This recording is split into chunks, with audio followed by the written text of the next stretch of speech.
Hey there, South Mississippi. Chief Meteorologist Eric Johnson here with a quick update on the forecast. Looking at things tonight, things are looking pretty quiet. They're not nearly as cold as they were last night. Many of us once again got down into the upper 20s this morning, but tomorrow morning we won't be as cold, but it will still be a chilly start, certainly some jacket weather. Looking outside of the Hancock-Whitney, Bank Tower, Kim, and Gulfport, looks pretty quiet out there. 49 degrees, winds are calm, dew points are in the upper 40s, so we can't rule out maybe a few areas of some patchy fog with our temperature now getting close to the dew point out there. But one thing that will kind of help keep the fog potential down is, well, the high clouds that are streaking into South Mississippi. Notice the infrared satellite shows lots of high, thin clouds moving in from the west. That's going to stick around overnight tonight and for much of the day on Wednesday. So looking at Futurecast tomorrow morning, maybe a little warm to start off, at least on Futurecast. I think temperatures will be a few degrees cooler than that. But once we head towards mid-morning into the early afternoon, it's going to be a warm day. Temperatures in the upper 60s and a breezy east wind anywhere from 5 to 10 miles per hour. Can't rule out maybe a stray shower tomorrow passing by. Don't get caught off guard by that, but we don't expect widespread heavy rain on Wednesday. Now, looking at our rain chances, they do go up as we head towards Thursday morning.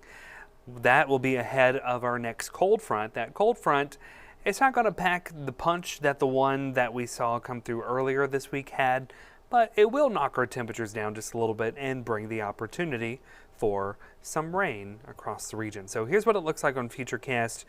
Wednesday, again, can't rule out a few showers, but it looks like the first half of the day on Thursday may feature a better chance for some scattered showers, maybe even a rumble of thunder, and then that cold front comes in Thursday night into Friday morning.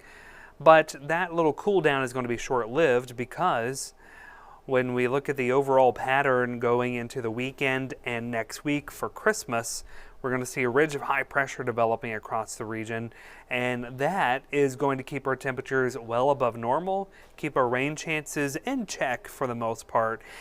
And with those warmer temperatures over the cooler waters in the Sound, that's usually a recipe for some fog. So overall, once we get into the weekend and next week, we'll have opportunities for some fog, and we'll see temperatures in general warmer than what they were this week. In fact, you can see that on the forecast high temperatures as we work our way into the weekend next week. Now, for inland locations, I would not be surprised if there were some upper 70s, close to 80 degrees at times. So 7-day forecast, it looks like this again as we go throughout tonight. A chilly night, temperatures starting out in the 40s tomorrow morning. We warm up as we head into Wednesday afternoon and Thursday, cooler on Friday, and then Saturday and Sunday we begin a warming trend that will likely carry over towards Christmas.